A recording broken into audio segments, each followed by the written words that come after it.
दोस्तों नमस्कार। आपका हमारे इस YouTube चैनल पर बहुत बहुत स्वागत है। आइए हम देखते हैं यूजीसी नेट परीक्षा में निर्धारित प्रथम प्रश्न पत्र में के सिलेबस अनुसार संप्रेषण, जिसे संचार भी कहते हैं। आइए देखते हैं। संप्रेषण का अर्थ और प्रकार और अभिलाषा इसके अंतर्गत पढ़ेंगे।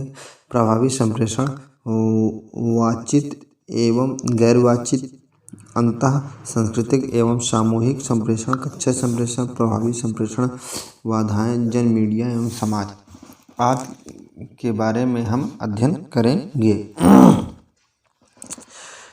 संचार का अर्थ, संचार का तात्पर्य एक व्यक्ति से दूसरे व्यक्ति तक अर्थपूर्ण संदेश का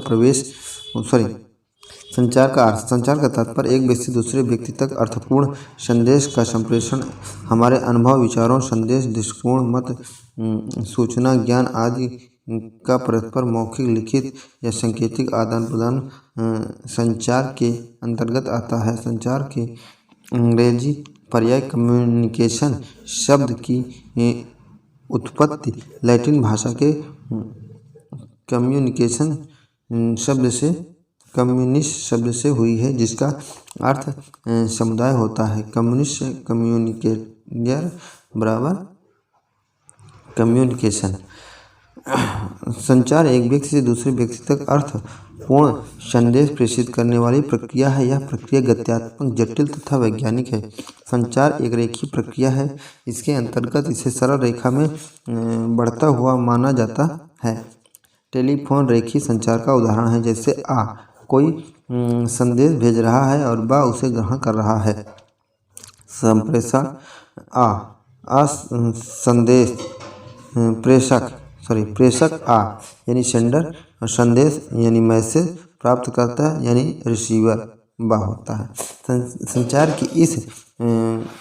की इस प्रक्रिया में संदेश भेजने वाला व्यक्ति प्रेषक, जबकि सूचना प्राप्त करने वाले व्यक्ति को संदेश प्राप्तकर्ता कहा जाता है।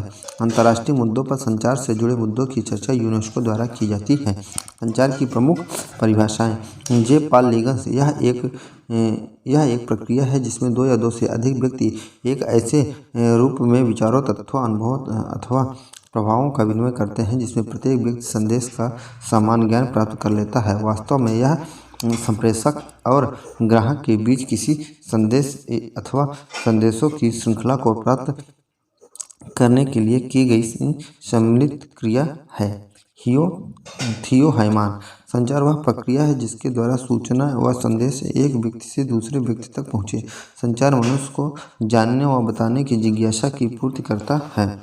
American society of training directors, आपसी समझ, विश्वास व बेहतर मानव संबंध स्थापित करने की दिशा में किया गया सूचनाओं व विचारों का आदान प्रदान ही संचार है। संचार समानुभूति की एक प्रक्रिया या श्रृंखला है जो किसी एक संस्था के सदस्यों को ऊपर से नीचे तक और नीचे से ऊपर तक जोड़ती है। संचार के प्रमुख तत्व।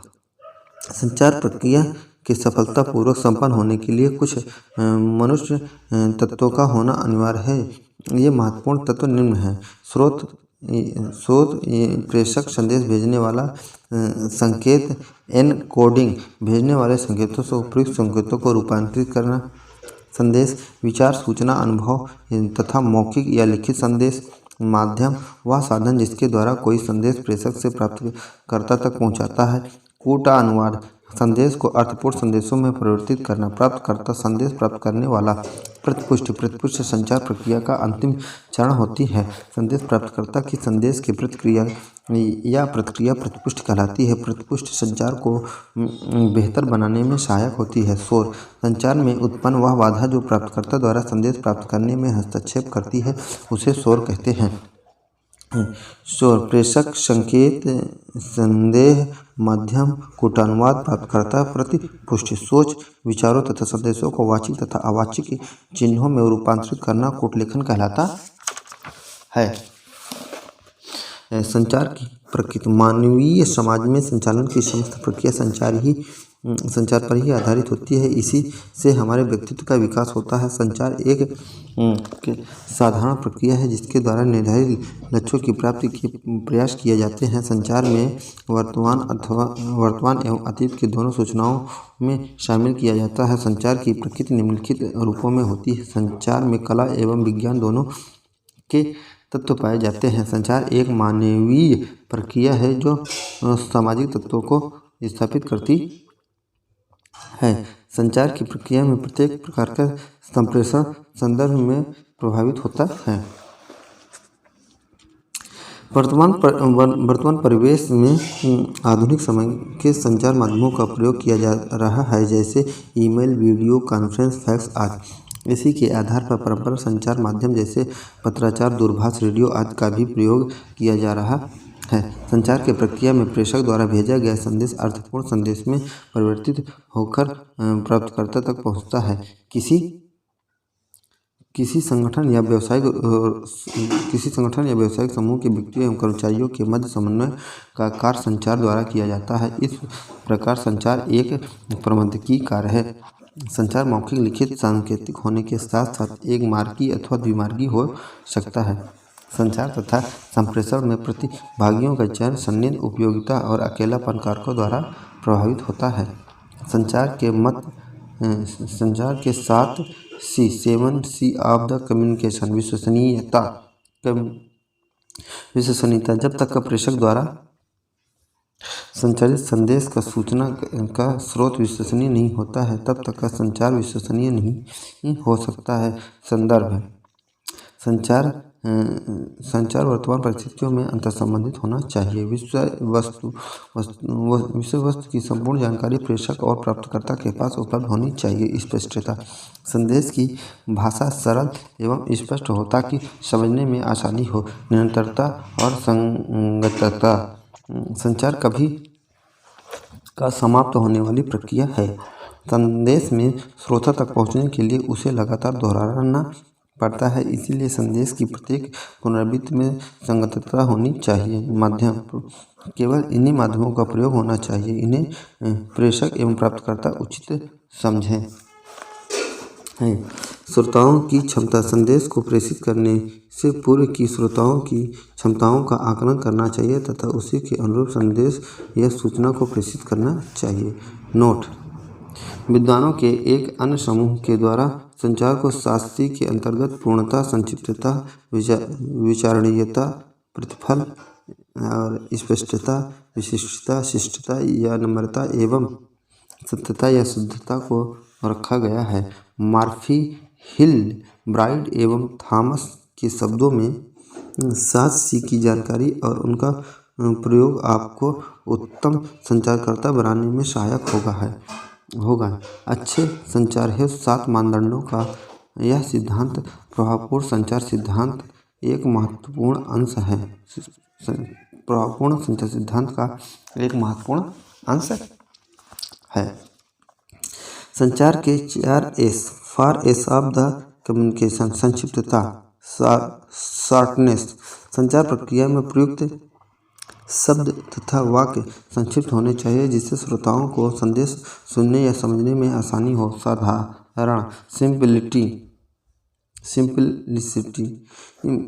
संदेश सरल और साधारण होने चाहिए ताकि उसे समझने में आसानी रहे। इसके लिए ऐसे शब्दों का प्रयोग करना चाहिए जो साधारण हो। शक्ति, स्ट्रेंथ। संदेश तथा सूचना की शक्ति पूर्णतः संचार प्रक्रिया को प्रभावित करती है। सूचना या संदेश के प्रति प्रेषक का पूर्ण विश्वास न रहने पर उसका प्रभाव कम हो जाता है। सजगता, सिंसियरिटी। संदेश में प्रभावशीलता इस बात पर निर्भर करती है कि प्रेषक अपने द्वारा प्रेषित संदेश या सूचना के प्रति कितना सजग है। संचार की विशेषता है। संचार के अंतर्गत संप्रेषण की प्रक्रिया में विचारों, तथ्यों और मतों का आदान प्रदान शामिल रहता है। संचार एक मनोवैज्ञानिक एवं सामाजिक प्रणाली है। संचार सदैव गत्यात्मक होता है। संचार प्रक्रिया निरंतर विद्यमान रहती है। संचार में संप्रेषण एक वृत्तीय प्रक्रिया है। संचार सदैव लक्ष्योन्मुखी होता है। प्रभावपूर्ण संचार सामाजिक वातावरण से संबंध होता है। संचार शाब्दिक और अशाब्दिक दोनों हो सकता है। संचार एक मार्गी और द्विमार्गी दोनों हो सकता है।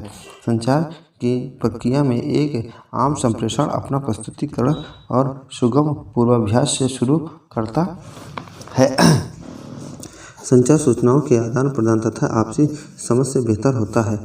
संचार प्रक्रिया के अंतर्गत संप्रेषण में मिथकों में शक्ति होती है, परंतु वे यथातथ्य नहीं होते हैं। संचार प्रेषण तथा प्राप्तकर्ता के व्यवहारों को प्रभावित करता है। संचार प्रक्रिया को बेहतर बनाने के लिए परंपरागत संचार माध्यमों जैसे पत्राचार, टेलीफोन तथा समाचार पत्रों के साथ साथ आधुनिक संचार माध्यमों जैसे telefax, internet, email, video conference का भी प्रयोग किया जाता है। भावबोधक संप्रेषण कूट लेखक इनकोडर के व्यक्तित्व की विशेषताओं द्वारा प्रेरित होता है। संचार में प्रत्येक संप्रेषक को प्रत्याशित उत्तेजना का अनुभव होता है। संचार में वाणी के बजाय आवाज़ में पहलुओं को पराभाषा अथवा पार्श्व भाषा के रूप में जाना जाता है। संचार की प्रक्रिया में प्रभावी संप्रेषण का सिद्धांत प्रत्ययकारी और विश्वासोत्पादक वार्ता, श्रोताओं की भागीदारी तथा ग्रेपवाइन अंगूरी लता नेटवर्क के रणनीतिक उपयोग पर आधारित है। संचार में प्रभावी श्रवण के मूल कारक हैं विचारों को स्वीकार करना, विमर्श करना और मुक्त प्रश्न पूछना। संचार के उद्देश्य। संचार का उद्देश्य किसी व्यक्ति, समूह या संगठन में आ रही कठिनाइयों को दूर करके कर्मचारियों और प्रबंधन के मध्य संवाद स्थापित करना है। संचार के प्रमुख उद्देश्य निम्नलिखित हैं। संगठन में कार्यरत सभी कर्मचारियों के मध्य जानकारी और समझ विकसित करना। संगठन में प्रेरणा, सहयोग, रोजगार की संतुष्टि के लिए एक आवश्यक दृष्टिकोण को बढ़ावा देना। कर्मचारियों को पहले ही आवश्यक सूचनाएं दे देना ताकि वे किसी भी बदलाव के लिए तैयार रहें। कर्मचारियों को संगठन की प्रगति के समय समय पर अवगत कराना। संगठन में अपने अधीनस्थों को सुझाव देने के लिए प्रोत्साहित करना तथा दिए गए सुझावों को गंभीरता से लेना। श्रम प्रबंधन संगठनों में सुधार करना। अंतर संचार को प्रोत्साहित करके श्रमिकों के मध्य सामाजिक संबंधों को प्रोत्साहित करना। अभिवृत्ति सर्वेक्षण, कार्य निष्पादन रिकॉर्ड और विद्यार्थियों की उपस्थिति के द्वारा संप्रेषण की प्रभावशीलता का पता लगाना। संचार के प्रकार। वाणी, लेखन एवं संकेतों द्वारा विचारों, अभिमतों अथवा सूचना के विनिमय को संचार कहते हैं। मानव अपने दैनिक जीवन में संचार से जुड़ा रहता है। संचार की प्रक्रिया निरंतर प्रवर्तमान रहती है। व्यक्ति अपने समाज में कहीं संचार के रूप में संदेश संप्रेषित करता है तो कहीं प्राप्तकर्ता के रूप में संदेश ग्रहण करता है। इंटरनेट पर संचार बातचीत को समांतर संचार कहते हैं। संचार में संबद्ध लोगों की संख्या तथा संचार संगठन प्रणाली के आधार पर संचार को अलग अलग प्रकारों में विभक्त करता है। व्यक्तियों की संख्या के आधार पर संचार के प्रकार। संचार की प्रक्रिया में शामिल व्यक्तियों की संख्या के आधार पर संचार के विभिन्न रूपों प्रकारों का विस्तृत विवेचन किया जाता है। संचार प्रक्रिया में शामिल व्यक्तियों की संख्या के आधार पर संचार मुख्यतः 4 प्रकार का होता है। अंतर्वैयक्तिक संचार। यह एक मनोवैज्ञानिक प्रक्रिया है जो मनुष्य के चिंतन, मनन और स्व संचार पर आधारित होती है। कुछ भी करने और कुछ भी कहने से पूर्ण मन में उठने वाले विचार संवाद का रूप ले लेते हैं। यह संचार मुख्यतः मानसिक स्तर पर होता है। आत्म विवेचन, आत्म विश्लेषण, तर्क वितर्क, अंतर्द्वंद आदि इसी श्रेणी के संचार हैं। संचार के इस स्तर में प्रेषक, संचार व प्राप्तकर्ता दोनों की भूमिका का निर्वहन एक ही व्यक्ति करता है। अंतःवैयक्तिक संचार के कुछ उदाहरण निम्नलिखित हैं। विद्यार्थी सदैव अच्छे अंक पाने के लिए स्वयं से संचार करता है।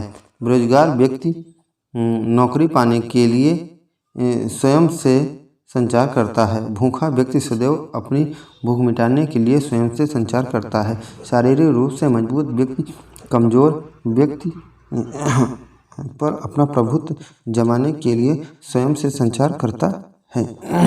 अंतःवैयक्तिक संचार के द्वारा मानव में नैतिक मूल्य, अभिवृत्ति, विश्वास इत्यादि का जन्म होता है।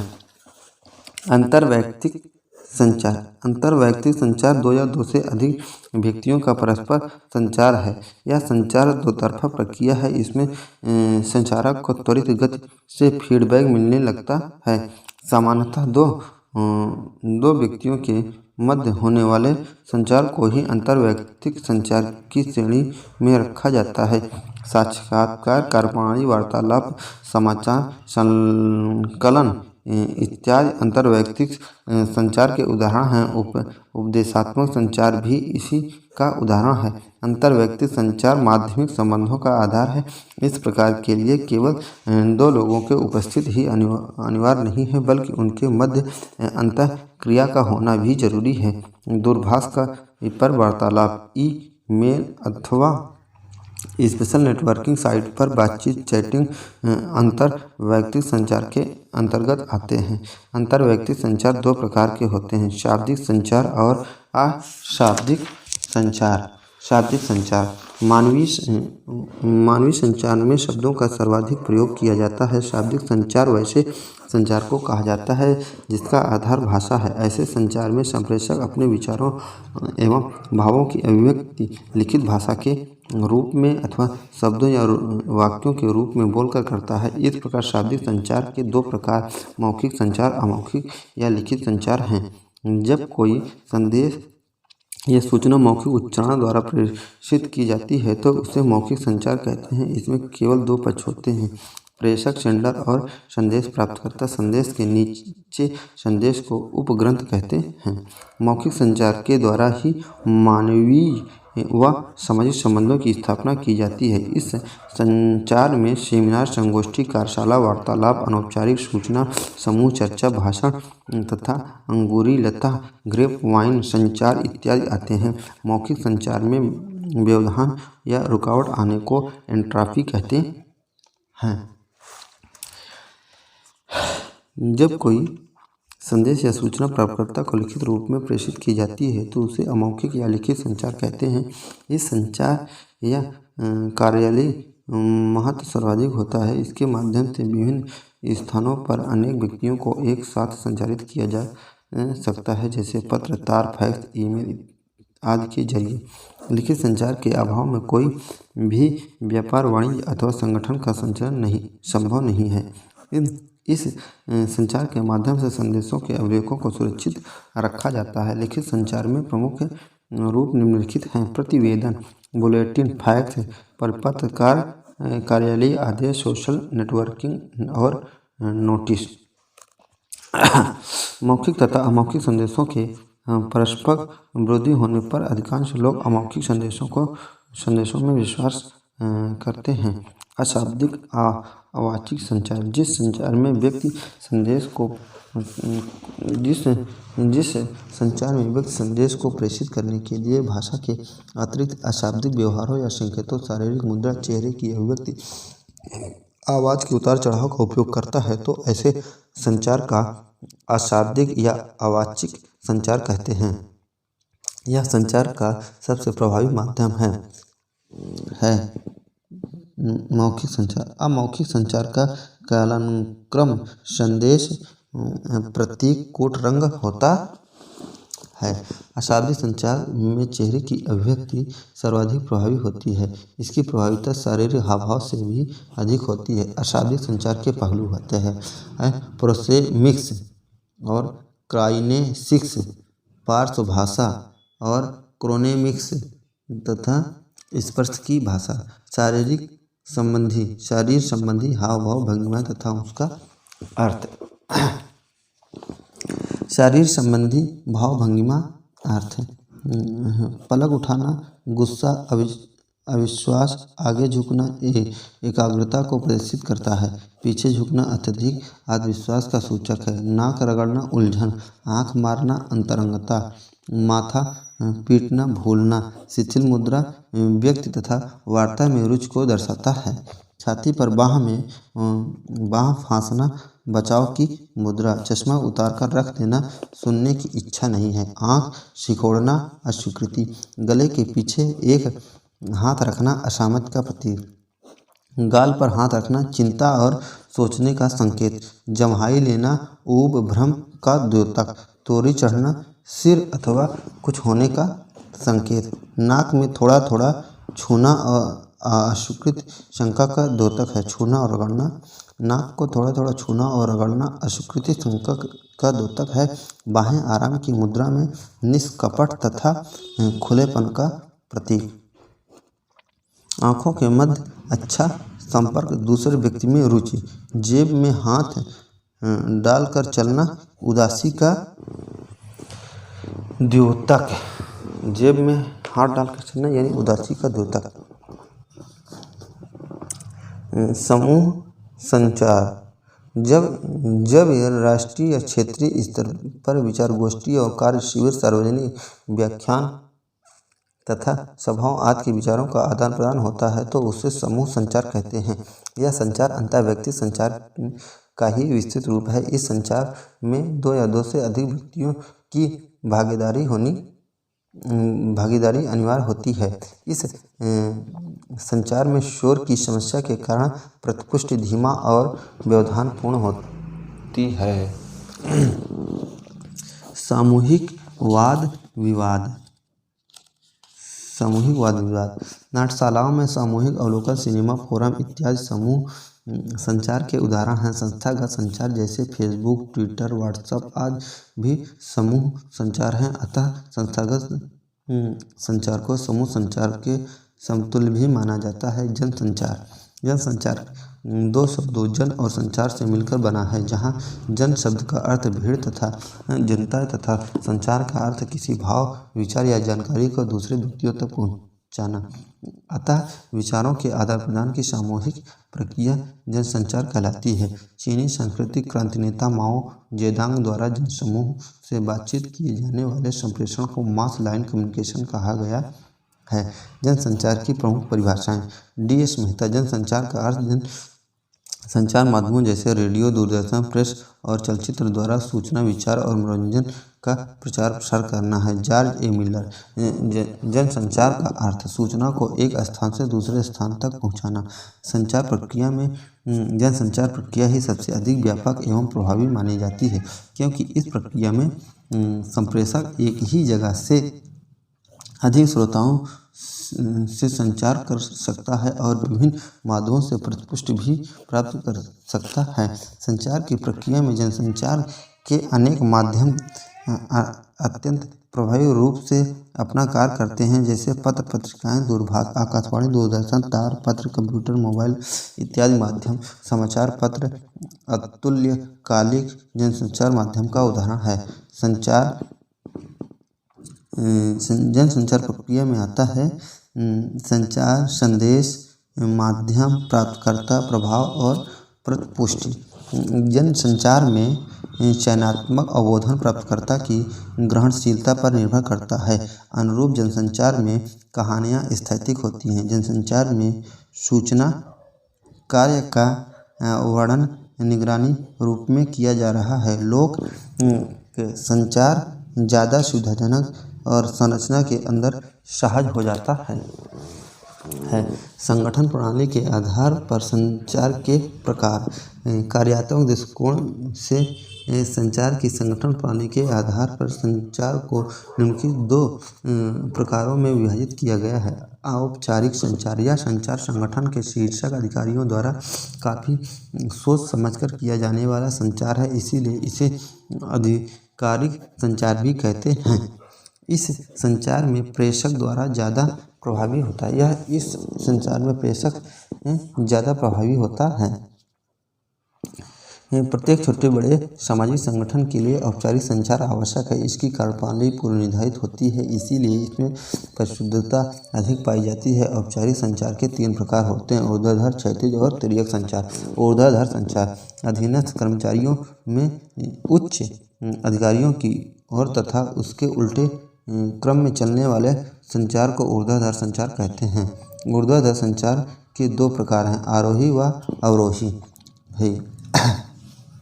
उच्च अधिकारी नीचे की ओर आदेश अवरोही। उच्च अधिकारी जब नीचे की ओर आदेशित करता है तो उसे अवरोही संचार कहते हैं। और ऊपर की ओर अवरोही। जब अधीनस्थ कर्मचारी ऊपर की ओर संचार करता है तो आरोही होता है। क्षैतिज समतल संचार किसी भी समस्या के त्वरित समाधान व निर्णय के लिए क्षैतिज समाचार का उपयोग किया जाता है। यह संगठन का ऐसा संचार है जो प्रकारों एवं स्तरों से परे जाता है। इसे सम स्तरीय संचार भी कहते हैं। आपातकालीन परिस्थिति, बाढ़, सूखा इत्यादि में इस संचार की भूमिका अत्यंत महत्वपूर्ण होती है। तिर्यक आरेखीय संचार। तिर्यक या आरेखीय संचार विभिन्न संगठनों में कार्यरत अधिकारियों और कर्मियों के मध्य परस्पर संपर्क स्थापित होने से संचालित होता है। इसमें संचार से जुड़े व्यक्तियों के बीच प्रत्यक्ष संबंध नहीं होता है, साथ ही इसमें अनुक्रम का बंधन भी नहीं होता है। नए संगठनात्मक रूपों में नई संचार चुनौती को पूर्ण करने में अनोखी संचार का महत्व दिनों दिन बढ़ता जा रहा है। संगठन के उद्देश्यों व लक्ष्यों को प्राप्त करने में सहायक होने के साथ साथ सहकारिता की भावना को भी बढ़ाता है। औपचारिक संचार नेटवर्क। संचार की प्रक्रिया में सूचना का औपचारिक संप्रेषण एक योजनाबद्ध और व्यवस्थित प्रवाह है। औपचारिक संचार नेटवर्क 6 प्रकार के होते हैं। 4 से 4 8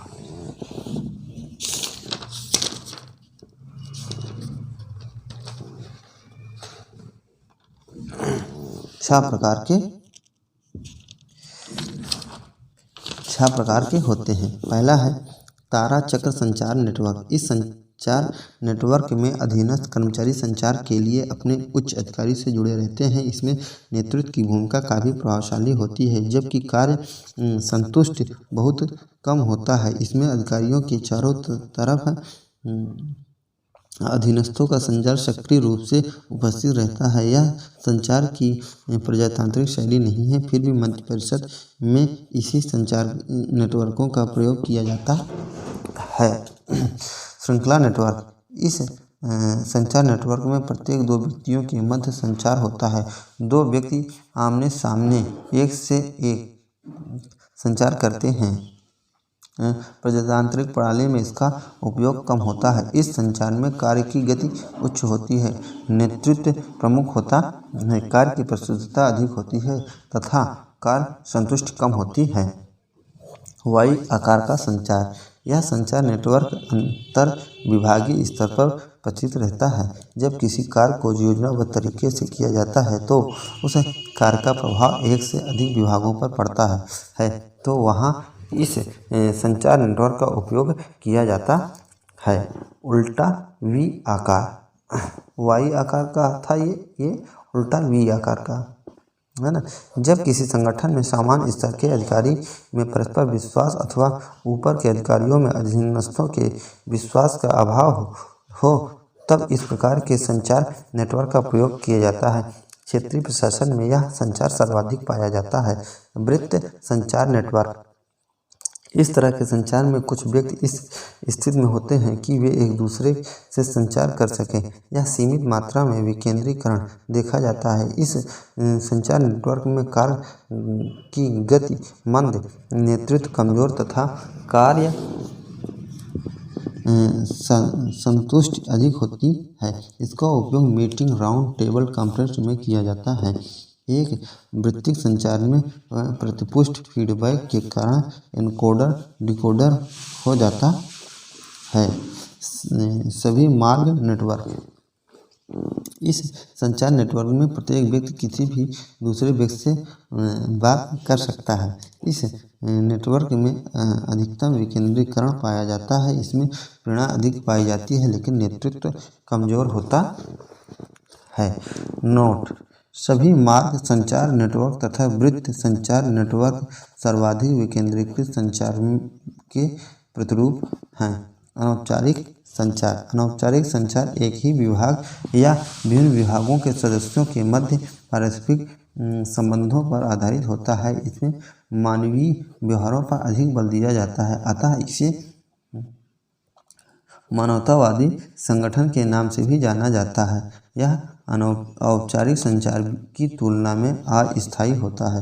अनौपचारिक संचार को दाखलता या अंगूरी लता ग्रेपवाइन संचार भी कहते हैं। संचार के इस रूप का प्रयोग सामाजिक स्तर पर जन सामान्य तथा अधिकारियों के मध्य होता है। अधीनस्थ इस संचार की सहायता तभी लेते हैं जब औपचारिक चैनल में अवरोध होते हैं। अधिकारी वर्ग भी इस संचार की सहायता तभी लेते हैं जब उन्हें अधीनस्थों की मनोदशा को जानना होता है। अनौपचारिक संचार को कभी समाप्त नहीं किया जा सकता। यह व्यक्ति का जन्म सिद्ध अधिकार है। अनौपचारिक संचार के निम्नलिखित 4 प्रकार हैं। एकल श्रृंखला नेटवर्क। इस श्रृंखला में एक व्यक्ति किसी दूसरे व्यक्ति के साथ मध्यवर्ती व्यक्तियों के मध्य से संचार करता है। इस श्रृंखला में संचार सीधी रेखा से प्रभावित होता है। गॉसिप नेटवर्क, अंगूरी लता नेटवर्क। इस संचार नेटवर्क में एक व्यक्ति के द्वारा बिना चयन किए हुए सभी व्यक्तियों को संदेश दिया जाता है। इस प्रकार के नेटवर्क में प्रेषक की भूमिका केवल बिंदु पर स्थित होती है। वह गॉसिप द्वारा एक साथ कई व्यक्तियों में संचार करता है। अंगूरी लता ग्रेपवाइन शब्द का उद्भव अमेरिकी गृहयुद्ध के समय हुआ। सेना की गुप्त सूचनाओं को संचारित करने के लिए टेलीग्राफ लाइनों में ग्रेपवाइन के पैटर्न पर एक वृक्ष के दूसरे वृक्ष पर जोड़ दिया जाता था। प्रायिकता संभाव्यता नेटवर्क। इस संचार नेटवर्क में एक व्यक्ति द्वारा अन्य व्यक्तियों को अनियमित रूप में संदेश दिया जाता है। यह नेटवर्क प्रायिकता के सिद्धांत पर आधारित है। इसमें आकस्मिक रूप से किसी रोचक संदेश को व्यक्त किया जाता है। इस कारण से कुछ व्यक्तियों को संदेश प्राप्त होता है और कुछ को नहीं। गुच्छ झुंड नेटवर्क। इस संचार नेटवर्क में व्यक्तिगत रूप में चयनित आधार पर अन्य व्यक्तियों को संदेश दिया जाता है। संचार प्रणाली में यह एक महत्वपूर्ण व्यवहारिक प्रणाली है। इस नेटवर्क की विशेषता यह है कि इसमें सूचना सभी सदस्यों तक शीघ्रता से पहुंच जाती है, क्योंकि प्रत्येक व्यक्ति का किसी न किसी में विश्वास तो होता ही है, साथ ही यह परस्पर विश्वस्त समुदाय के सभी सदस्यों को अनुशासित भी रखता है। औपचारिक एवं अनौपचारिक संचार में अंतर। औपचारिक संचार और अनौपचारिक संचार में मुख्य भेद यह है कि औपचारिक संचार को बीच में स्रोत द्वारा रोका जा सकता है, जबकि अनौपचारिक संचार को एक बार प्रेषित करने के बाद उस पर स्रोत का नियंत्रण समाप्त हो जाता है। अनौपचारिक संचार तीव्र होता है, परंतु उसमें संदेश या सूचना के साथ अफवाहें भी जुड़ी रहती हैं। संचार की बाधाएं अवरोध। संचार प्रक्रिया में बाधा या रुकावट एक प्रकार का अवरोधक है जो संदेश के प्रभावों को क्षीण या कमजोर कर देता है। इस बाधा के कारण संदेश को ग्रहण करने व उसके अर्थ को समझने में प्राप्तकर्ता को तथा समझने में संप्रेषण संचार को कठिनाई होती है। फलस्वरूप फीडबैक विकृत रूप में मिलता है। प्रभावी संप्रेषण में नीति प्रवचन, निर्णयपरक होना और सांत्वना प्रदायी टिप्पणी अवरोधक का कार्य करती है। संचार की प्रक्रिया से संज्ञानात्मक आंकड़ों के प्रेषण में मुख्य रुकावट या बाधा कूटबद्ध करने की योग्यता होती है। इन बाधाओं या रुकावटों के कारण अपूर्ण संचार, कुसंचार एवं संचारहीनता की स्थितियां उत्पन्न होती हैं, जो संगठन में अनेक व्यावसायिक एवं प्रबंधकीय समस्याओं एवं जटिलताओं को जन्म देती हैं। संचार की प्रमुख बाधाओं को निम्नलिखित वर्गों में विभाजित किया जाता है। भाषा संबंधी बाधाएं, संगठन बाधाएं, भावनात्मक बाधाएं, बौद्धिक बाधाएं, व्यक्तिगत बाधाएं तथा अन्य बाधाएं। भाषा संबंधी बाधाएं। संचार के लिए भाषा अनिवार्य माध्यम है। यदि भाषा का प्रयोग ध्यानपूर्वक नहीं किया गया तो वह संचार को अवरुद्ध कर सकती है। अधूरे, अस्पष्ट, असामयिक एवं विविध अर्थों वाले शब्दों संकेतों का चयन संचार के प्रमुख अवरोध हैं। भाषा संबंधी निम्नलिखित बाधाएं हैं। त्रुटिपूर्ण शब्दों में अभिव्यक्त संदेश। अर्थहीन शब्दों में अभिव्यक्त संदेश सदैव संचार का अर्थ बदल देता है। इस वजह में संदेश की गलत व्याख्या की संभावना प्रबल रहती है। इसीलिए शब्दों का चयन सावधानी पूर्वक करना चाहिए। त्रुटिपूर्ण अनुवाद। संदेश प्राप्तकर्ता का संदेश वास्तविक स्वरूप पर पहुँचने के लिए उसे सरल व स्पष्ट शब्दों में अनुदित कर संचारित किया जाना आवश्यक है। अस्पष्ट पूर्व धारणाएँ। प्रत्येक संदेश प्राप्त अस्पष्ट पूर्ण धारणाओं से परिपूर्ण होता है, जो संचार में बाधाएं उत्पन्न करता है, क्योंकि प्रत्येक संदेश में मौजूद सभी बातों की विस्तृत जानकारी प्राप्तकर्ता को नहीं देता, बल्कि वह यह पूर्व अनुमान लगा लेता है कि संदेश प्राप्तकर्ता स्वयं इन बातों को समझ पाने में सक्षम है। तकनीकी भाषा का प्रयोग। कुछ तकनीकी व विशिष्ट समूह वर्ग के व्यक्ति जैसे डॉक्टर, इंजीनियर अपनी तकनीकी भाषा शैली का प्रयोग करते हैं। इस भाषा शैली से अपरिचित संदेशों प्राप्तकर्ता के लिए कई प्रकार की समस्याएं उत्पन्न होती हैं, क्योंकि तकनीकी भाषा शैली की समझ प्रत्येक व्यक्ति को नहीं होती है। अतः तकनीकी भाषा शैली संचार में बाधा उत्पन्न करती है। संगठनात्मक बाधाएं। संगठन के कार्यों की एवं संचार को एक सूत्र में पिरोने के लिए संचार व्यवस्था अपरिहार्य होती है, किंतु संचार तत्व, श्रृंखला एवं प्रक्रिया में अनेक बाधाओं का समावेश होता है। संगठन एवं अवरोध। शोर, समय दूरी, मार्गस्थान, भय, लक्ष्यों का विवाद, घटिया रखरखाव और अपर्याप्त संतुलन कला। संगठन नीतियाँ, नियमावली।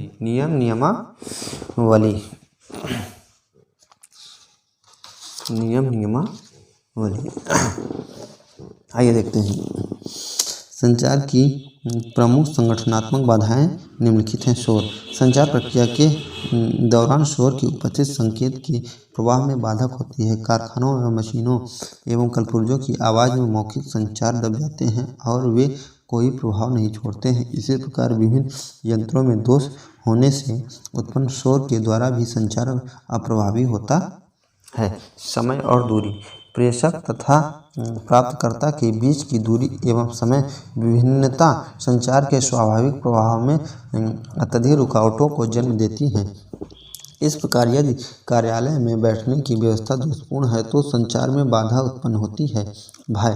संचार की एक स्थिति जिसमें अधीनस्थ कर्मचारी अपने उच्च अधिकारी को अप्रिय सूचना या संदेश प्रेषित करते हुए डरते हैं। संगठनात्मक नीतियाँ, नियम एवं नियमावली। किसी भी व्यवसाय में अपने नियम कानून होते हैं। इन नियम कानूनों के तहत उस व्यवसाय के कर्मचारी अपनी सेवाएं देते हैं। व्यवसाय के ये नियम कानून प्रायः संचार के प्रवाह की दिशा या मार्ग को प्रभावित करते हैं। यदि किसी संगठन में नियम, नीतियाँ या कानून अत्यंत जटिल या विषम हो तो संचार के प्रवाह में बाधा की संभावना अधिक होती है। लक्ष्यों का विवाद। एक संगठन के कार्य निष्पादन के आधार पर विभिन्न विभागों एवं उप विभागों के अलग अलग उद्देश्यों को निर्धारित करने से विवादों का जन्म होता है। विवाद उत्पन्न होने से संचार न्यूनतम होता है, जबकि संचार का कार्य संगठन के विवादों को न्यूनतम करना होता है।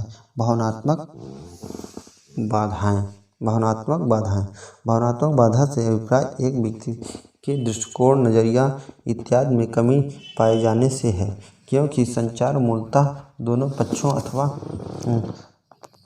प्रेषक व प्राप्तकर्ता की मानसिक दशा पर निर्भर करता है। संचार प्रक्रियाओं में भावनाओं का संचार प्रक्रिया पर आधिपत्य होता है। इससे संदेश अपनी मौलिकता को खो देता है, सही ढंग से प्रेषित नहीं हो पाएगा। भावनात्मक अवरोध में अल्प धारणशीलता, चयनात्मक दृष्टिकोण, अनावश्यक मिश्रण व विरूपण, संचार का अविश्वास तथा अपरिपक्व मूल्यांकन सम्मिलित होते हैं। भौतिक बाधाएं अथवा अवरोध दोषपूर्ण भौतिक अवस्थाओं के कारण उत्पन्न होते हैं। ये अवरोध कई प्रकार के होते हैं, जैसे किसी कार्यालय में टाइप की जाने वाली मशीन के साथ साथ कमरे में टाइपिंग की आवाज़ का आना, हाथ में रखे पेन को बार बार डेस्क पर बजाना, संचार प्रक्रिया के मध्य में चाय या कॉफ़ी का दिया जाना इत्यादि।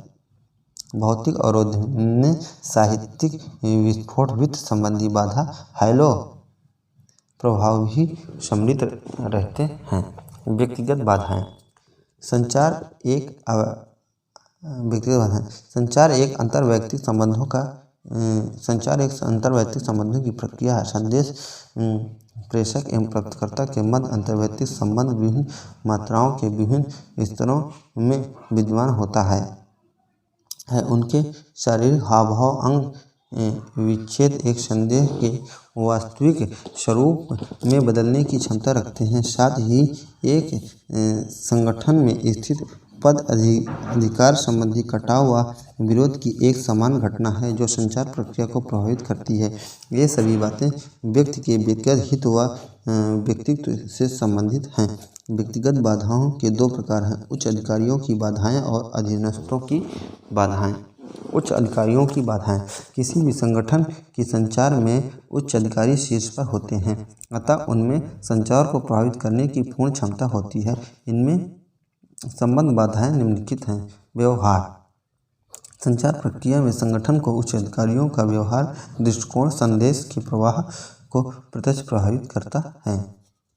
व्यवहार से अभिप्राय एक प्रेषक द्वारा संदेश को प्रेषित करने की इच्छा व आवश्यकता से है। कई बार उच्च अधिकारी वर्ग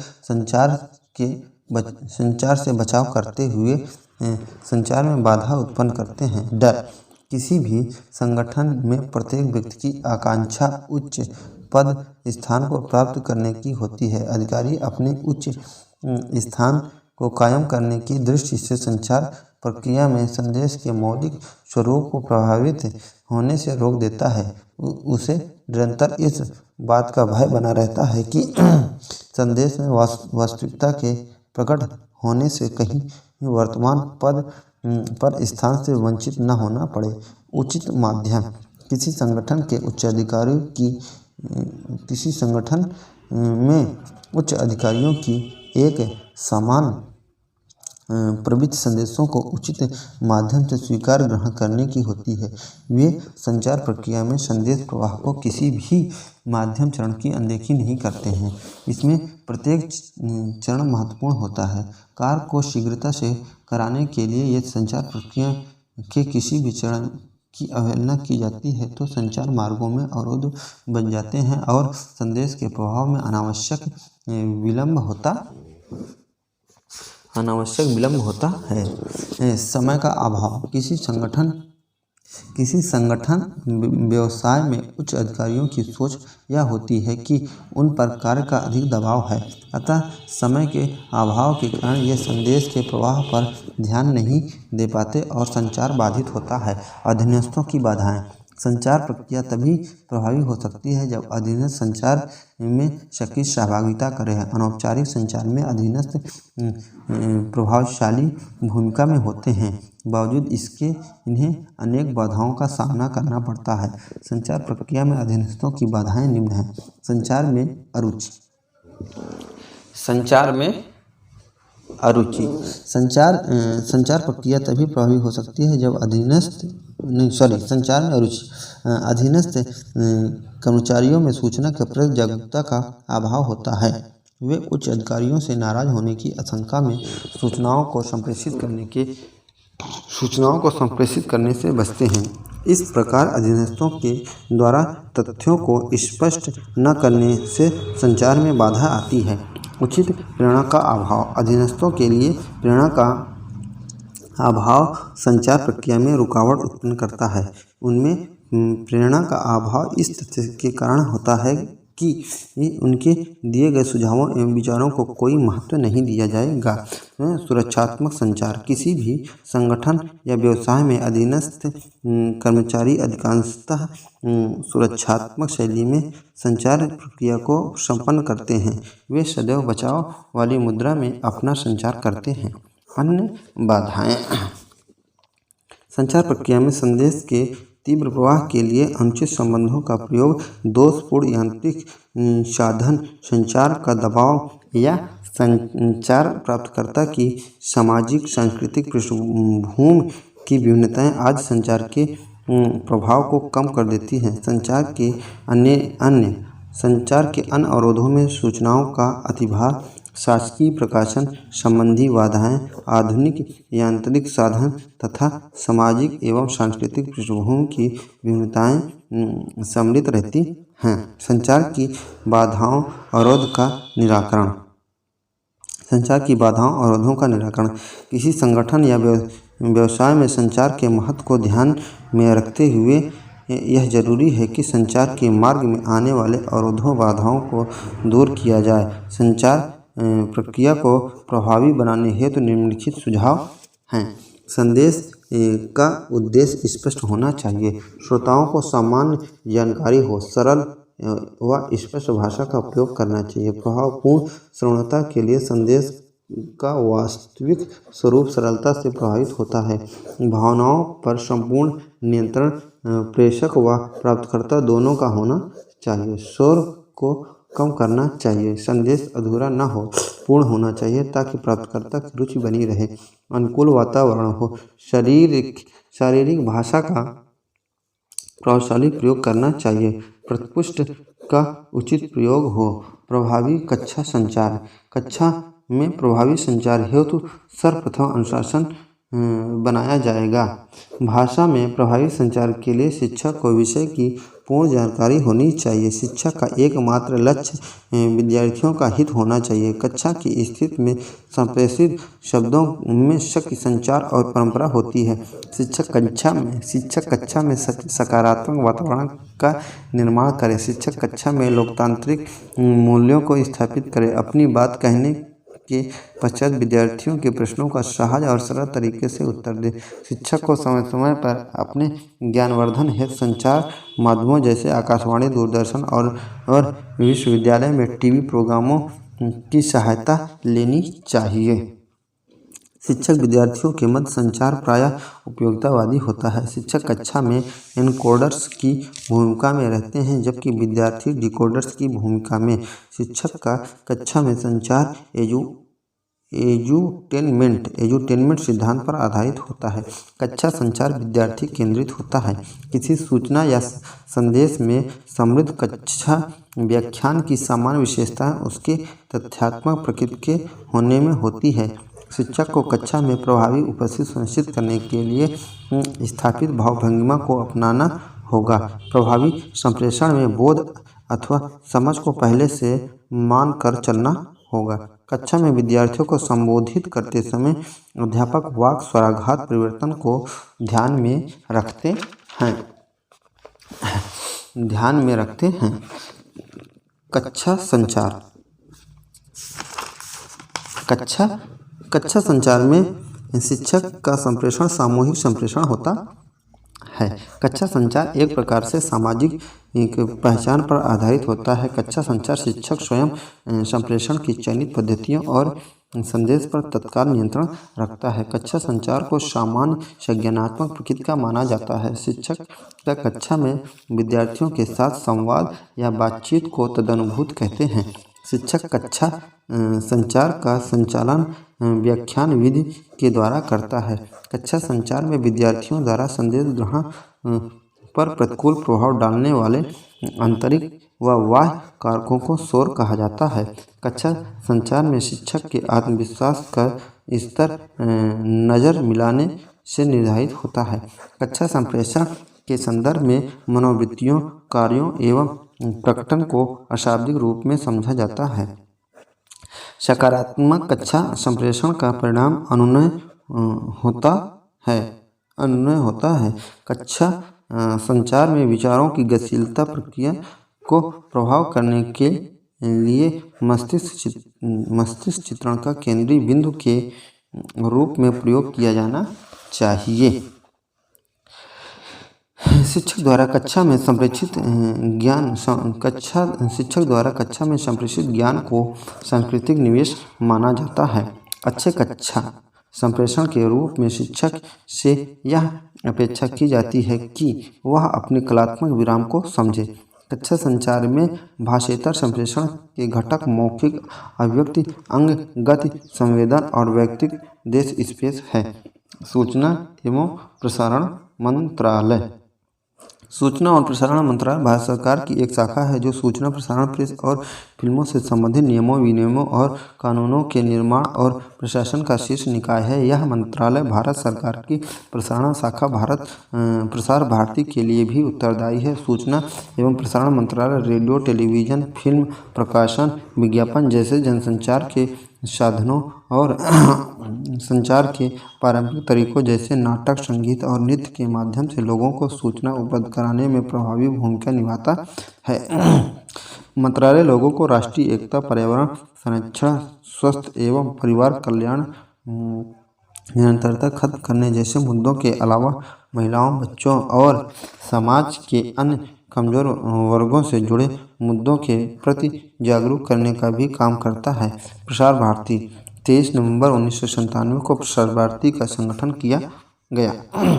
प्रसार भारती देश का लोक सेवा प्रचारक है। इसके दो प्रमुख आकाशवाणी एवं दूरदर्शन हैं। इसके दो प्रमुख घटक आकाशवाणी एवं दूरदर्शन हैं। डायरेक्ट टू होम DTH सेवा का प्रारंभ प्रसार भारती द्वारा वर्ष 2004 में किया गया।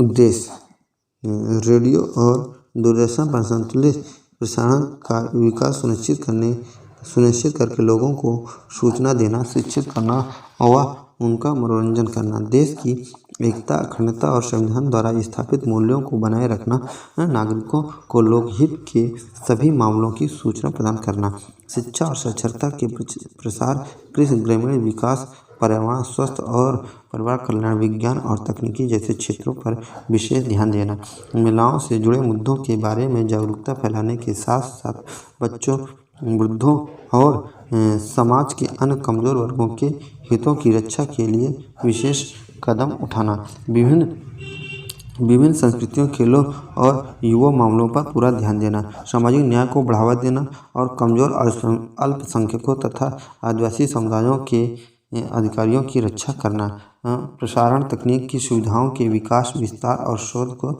बढ़ावा देना। प्रसार भारती बोर्ड।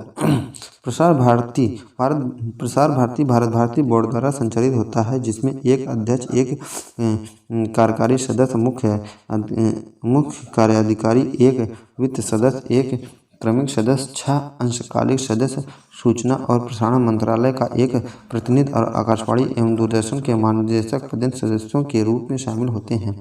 प्रसार भारती बोर्ड का अध्यक्ष एक अंशकालिक सदस्य होता है, जिसका कार्यालय 3 वर्ष या 70 वर्ष की आयु जो पहले हो तक होता है, और कार्यकारी सदस्य पूर्णकालिक सदस्य होता है, जिसका कार्यालय 5 साल या 65 वर्ष की आयु जो पहले हो तक होता है। बोर्ड के अन्य सदस्य वित्त कर्मी की पूर्णकालिक सदस्य होते हैं, जिनका कार्यालय 6 वर्ष या 62 वर्ष की आयु जो पहले हो तक होता है।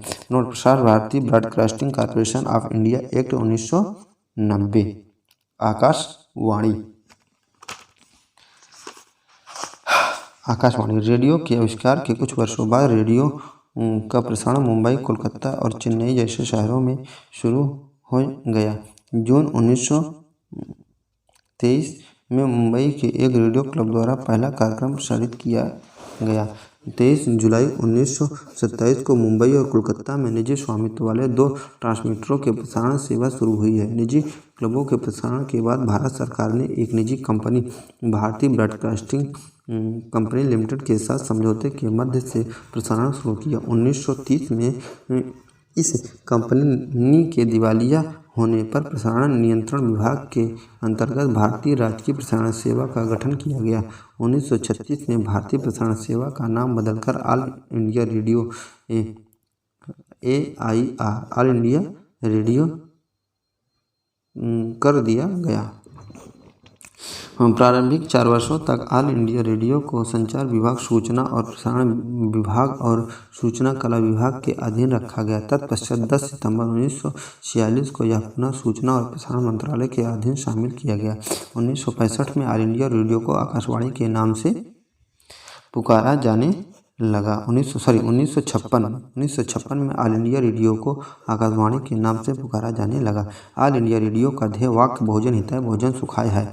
आकाशवाणी के विविध चैनल, आकाशवाणी चैनल और रागा। 26 जनवरी 2016 को ऑल इंडिया रेडियो 26 घंटे का एक ऐसा चैनल शुरू किया जो पूर्ण रूप से संगीत को, खासकर शास्त्रीय संगीत को समर्पित है, जिसका नाम रागम है। FM rainbow. All India radio FM rainbow channel 1 फरवरी 1993 को शुरू किया गया था। प्रसारण की भाषाएं हिंदी, अंग्रेजी और क्षेत्रीय भाषाएं। यह एक आधुनिक रेडियो चैनल है जिसे आकाशवाणी द्वारा युवाओं पर फोकस रखते हुए चालू किया गया है। यह चैनल श्रोताओं को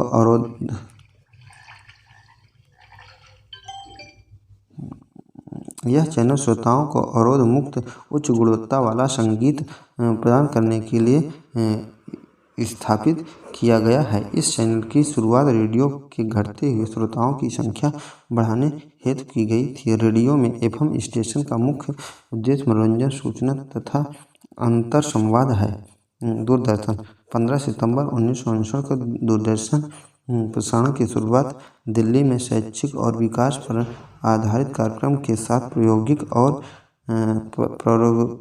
तौर पर हुई थी। वर्ष 1965 में दूरदर्शन पर ऑल इंडिया रेडियो के एक अंग के रूप में नियमित दैनिक प्रसारण की शुरुआत हुई थी और इसी वर्ष समाचार बुलेटिन की शुरुआत की गई तथा प्रतिमा पूरी पहली न्यूज रीडर बनी।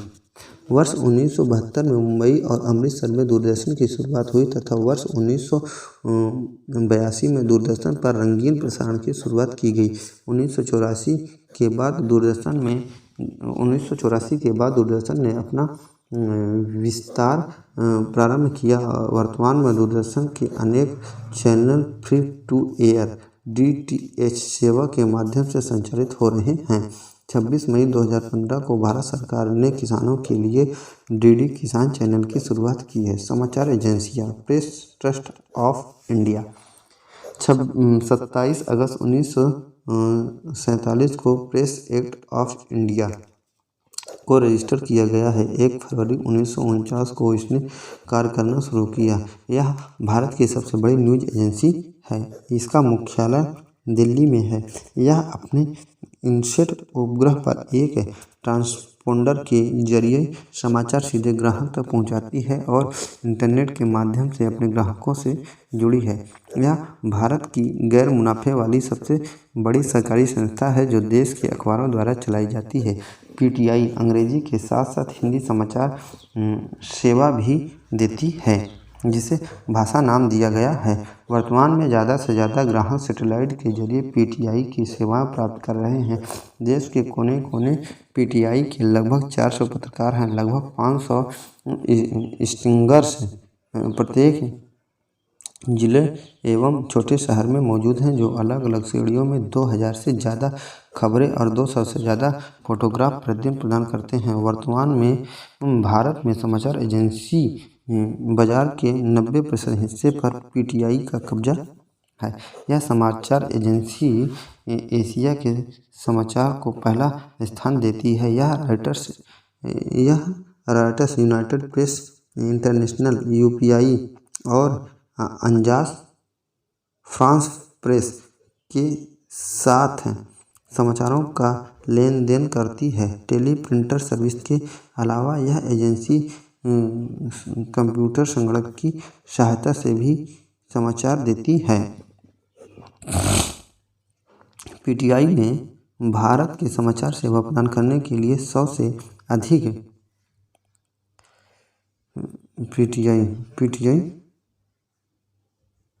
PTI ने भारत में समाचार सेवा प्रदान करने के लिए 100 से अधिक देशी एवं विदेशी समाचार एजेंसियों के साथ करार किया है।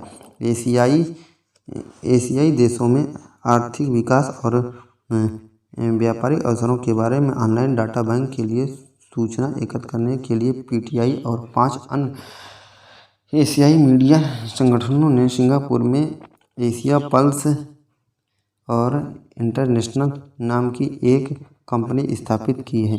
एशिया प्रशांत क्षेत्र की 12 समाचार एजेंसी ने एक सरकारी व्यवस्था बनाई है जिसका नाम एशिया नेट है। पीटीआई इस संस्था की सहभागी अंग है। पत्र सूचना कार्यालय वर्ष 1919 में यह छोटे से सेल के रूप में पत्र सूचना कार्यालय की स्थापना की गई थी। प्रेस इन्फॉर्मेशन ब्यूरो पीआईबी की स्थापना की गई थी। वर्तमान में पीआईबी के 8 क्षेत्रीय कार्यालय चेन्नई, हैदराबाद, मुंबई, चंडीगढ़ और गुवाहाटी, लखनऊ, कोलकाता और भोपाल तथा 34 शाखा कार्यालय स्थित हैं। पत्र सूचना कार्यालय सरकार की नीतियों, कार्यक्रमों, प्रयासों और उपलब्धियों की जानकारी पत्र पत्रिकाओं और इलेक्ट्रॉनिक मीडिया को संप्रेषित करने वाली एक नोडल एजेंसी है। पत्र सूचना कार्यालय विभिन्न संचार माध्यमों जैसे प्रेस विज्ञप्ति, प्रेस नोट, विशेष लेखों, संदर्भ सामग्री, प्रेस विवरण, फोटोग्राफ, संवाददाता सम्मेलन, साक्षात्कार पीआईबी की वेबसाइट पर उपलब्ध हैं। डाटाबेस ऑडियो, वीडियो और क्लिपिंग्स आदि के जरिए सूचनाओं का प्रसार करता है। लगभग 8,400 अखबारों और मीडिया संगठनों के जरिए अंग्रेजी, हिंदी, उर्दू और अन्य 13 क्षेत्रीय भाषाओं में सूचना प्रकाशित की जाती है। पीआईबी के अधिकारी न सिर्फ अपने संबद्ध मंत्रालयों को लगातार अपनी सेवाएं देते हैं बल्कि मीडिया के माध्यम से उन मंत्रालयों के कामकाज का प्रचार भी करते हैं। पीआईबी का मुख्यालय नई दिल्ली में है और इसके मुखिया प्रधान महानिदेशक मीडिया और संचार हैं, जिसके साथ एक उप महानिदेशक और 8 आंतरिक महानिदेशक होते हैं। ट्विटर और यूट्यूब पर अपनी सेवा देने के पश्चात पत्र सूचना कार्यालय ने नए प्लेटफॉर्म जैसे फेसबुक, इंस्टाग्राम और वाइन पर अपनी सुविधा को अधिक से अधिक लोगों तक पहुंचाने का कार्य किया है। इस सेवा की मुख्य वेबसाइट हिंदी, अंग्रेजी और उर्दू तीनों भाषाओं में उपलब्ध है। पत्रकार कल्याणकारी योजना। पत्रकार कल्याणकारी योजना पत्र सूचना कार्यालय द्वारा पत्रकार कल्याणकारी योजना लागू की गई है। इस संशोधित योजना में कहा गया है कि पत्रकार तथा उसके परिवार को जरूरत पड़ने पर एक समय के लिए अनुग्रहपूर्वक राहत देने के प्रावधान के साथ साथ 5 लाख रुपए की धनराशि भी प्रदान की जाएगी। परिवार को राहत बहुत कठिनाई या आफत जैसे पत्रकार की मृत्यु अथवा स्थायी विकलांगता जैसी स्थिति में ही दी जाएगी। खतरनाक बीमारी जैसे कैंसर, ब्रेन हेमरेज इत्यादि तथा दुर्घटना की स्थिति में भी राहत प्रदान की जा सकती है। United news of India. United news of India Bharat में कार्यरत एक संवाद समिति है। यूनाइटेड न्यूज ऑफ इंडिया के समाचार ब्यूरो भारत के लगभग सभी राज्यों की राजधानी में तथा मुख्य शहरों में विद्यमान है। Uni United news of India का गठन कंपनी एक्ट 1956 के अंतर्गत दिसंबर 1959 में हुआ। 21 मार्च 1961 को इसने विधिवत काम शुरू किया। 1 मई 1982 को यूएनआई ने हिंदी सेवा यूनिवार्ता की शुरुआत की तथा 10 वर्ष पश्चात 5 जून 1992 को यूएनआई उर्दू सेवा तत्कालीन प्रधानमंत्री पीवी नरसिम्हा राव के द्वारा शुरू की गई। यूएनआई की फोटो सेवा में प्रतिदिन लगभग 200 तस्वीरें वितरित की जाती हैं, जिसमें 60 अंतर्राष्ट्रीय तस्वीरें EPA, European press photo agency तथा राइटर्स से ली जाती हैं। इसकी ग्राफिक्स सेवा प्रतिदिन 5 या 6 ग्राफिक्स वितरित की जाती है।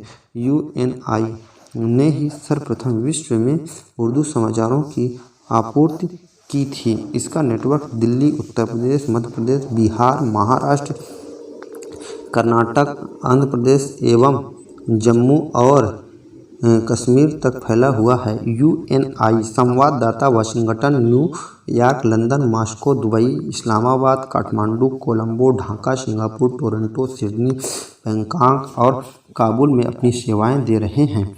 UNI ने खबरों में के आदान प्रदान हेतु अंतर्राष्ट्रीय न्यूज एजेंसी से समझौते कर रखे हैं, जिसे चीन की सिन्हुआ और रूस की रिया नोवोस्ती, बांग्लादेश की UNB, तुर्की की अनादोलू और संयुक्त अरब अमीरात की वाम, बहरीन की GNA और कुवैत की कुना इत्यादि शामिल हैं। नैम समाचार नेटवर्क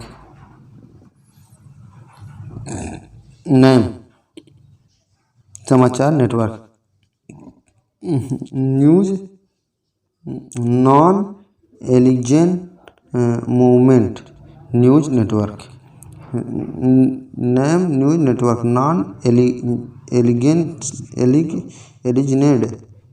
एलिजेंट मूवमेंट न्यूज नेटवर्क, गुट निरपेक्ष एजेंसियों के बीच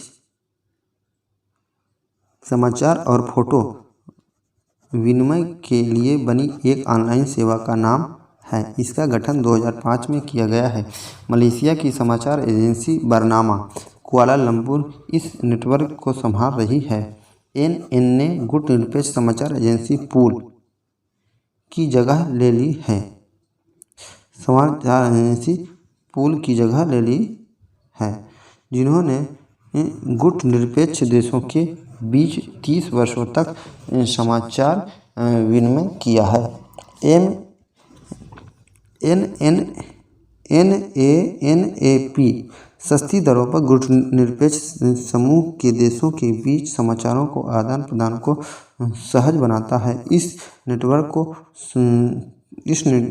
के तहत 4 अंतर्राष्ट्रीय भाषाओं अंग्रेजी, फ्रेंच, स्पेनिश और अरबी में काम होता है। भारतीय प्रेस परिषद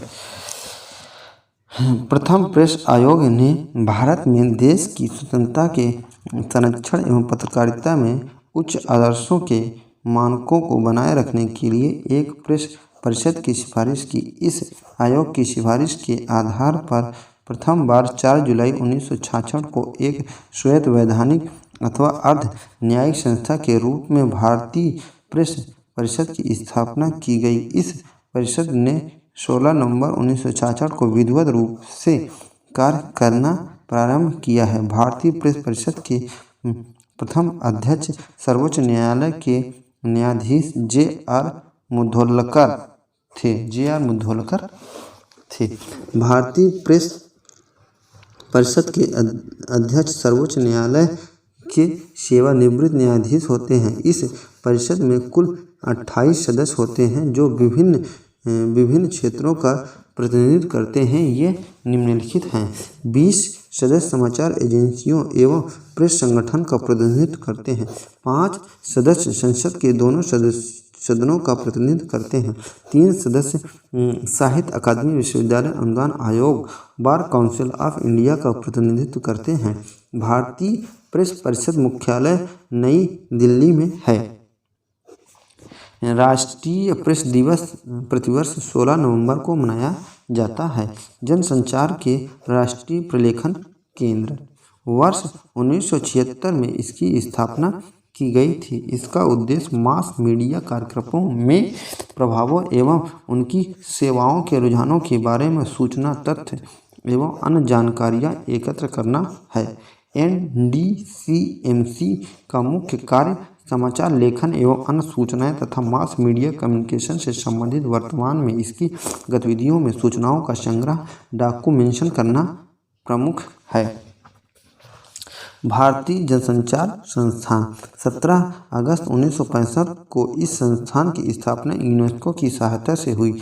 यह भारत का प्रमुख मीडिया स्कूल है। इसे भारत सरकार ने सूचना और प्रसारण मंत्रालय द्वारा संचालित किया जाता है। यह एक स्वायत्तशासी संस्थान है। इसे सोसाइटीज पंजीकरण अधिनियम 1880 के तहत पंजीकृत किया गया है। भारतीय समाचार संस्थान मुख्यालय नई दिल्ली है। इसके 5 क्षेत्रीय कार्यालय आइजोल मिजोरम, अमरावती महाराष्ट्र और ढेंकनाल उड़ीसा, कोट्टयम केरल और जम्मू और कश्मीर में है।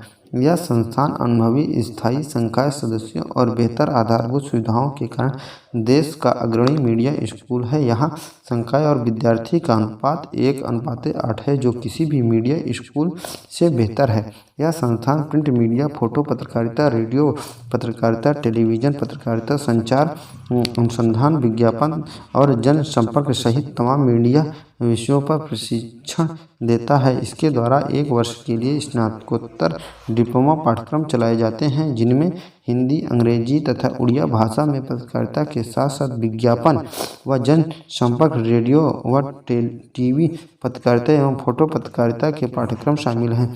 भारतीय सूचना सेवा के अधिकारियों को यहाँ प्रशिक्षण दिया जाता है। इसके साथ साथ यहाँ गुटनिरपेक्ष और अन्य विकासशील देशों के लिए विकास पत्रकारिता के पाठ्यक्रम भी संचालित किए जाते हैं। Broadcast engineering consultant India limited, इसकी स्थापना 24 मार्च 1995 को हुई। यह एक लाभ अर्जित करने वाला सर्वाधिक उपक्रम है, जिसका उद्देश्य राष्ट्रीय प्रसारणकर्ता की विशेषताओं को निजी प्रसारणकर्ताओं को भी उपलब्ध कराना है। वर्तमान में बेसिल प्रसारण अभियांत्रिकी में एक स्थापित सलाहकार समेकित प्रणाली और समाधान उपलब्ध कराने वाली एजेंसी है। बेसिल द्वारा प्रसारण प्रणालियों का रखरखाव और संचालन कार्य भी किया जाता है। बेसिल द्वारा सेवाएं न सिर्फ देश में बल्कि विदेशों में भी प्रदान की जाती है। प्रकाशन विभाग राष्ट्रीय महत्व तथा भारत की समृद्ध सांस्कृतिक परंपरा को दर्शाने वाली पुस्तकों एवं पत्रिकाओं का भंडार है। प्रकाशन विभाग हिंदी, अंग्रेजी तथा अन्य भारतीय भाषाओं में सस्ती कीमतों पर पुस्तकें प्रकाशित करता है। यह कला, इतिहास, संस्कृति, विज्ञान और तकनीकी प्रसिद्ध लोगों की जीवनी और प्रदेश और निवासी पर आधारित पुस्तकों सहित बाल साहित्य, गांधी साहित्य, वार्षिक संदर्भ ग्रंथ, भारत और इंडिया का प्रकाशन करता है। प्रकाशन विभाग देश के राष्ट्रपतियों और प्रधानमंत्रियों के चुनिंदा भाषणों में प्रकाशित करने के साथ साथ अपने प्रकाशनों के माध्यम से राष्ट्रीय भाव के कार्यक्रमों और महान नेताओं की शताब्दी वर्ष भी महान है। इसका मुख्यालय नई दिल्ली में है। इनकी विभिन्न क्षेत्रीय इकाइयाँ मुंबई, चेन्नई, कोलकाता, पटना, लखनऊ, हैदराबाद और तिरुवनंतपुरम आदि में स्थित है। भारतेंद्र हरिश्चंद्र पुरस्कार वर्ष 1983 में इस पुरस्कार की स्थापना हिंदी में जनसंचार पर मौलिक लेखन को बढ़ावा देने के लिए की गई थी। 1992 में यह पुरस्कार राष्ट्रीय एकता, नारी समस्या तथा बाल विषयों पर लिखी गई पुस्तकों के लिए भी प्रदान किया जाने लगा। यह पुरस्कार प्रकाशन विभाग, सूचना प्रसारण मंत्रालय द्वारा प्रदान किया जाता है। सिनेमा से जुड़ी संस्थाएं, राष्ट्रीय फिल्म विकास निगम मंत्रालय केंद्रीय सूचना एवं प्रसारण मंत्रालय के अधीन। वर्ष 1975 में राष्ट्रीय फिल्म विकास निगम की स्थापना की गई थी। यह पूर्ण रूप से सरकारी स्वामित्व वाली संस्था है, जिसका मुख्य कार्य भारतीय फिल्म उद्योग के संगठित, सक्षम और एकीकृत विकास के लिए योजना बनाना और उसे प्रोत्साहित करना है। राष्ट्रीय फिल्म विकास निगम द्वारा 300 से ज़्यादा फिल्मों का प्रकाशन किया जा चुका है। इसके मुख्य कार्य हैं फिल्मों को वित्त प्रदान करना, प्रकाशन करना, उनका विवरण प्रदान करना आदि है। इसका मुख्यालय मुंबई में है। इसके क्षेत्रीय कार्यालय चेन्नई, कोलकाता, दिल्ली और तिरुवनंतपुरम में स्थित है।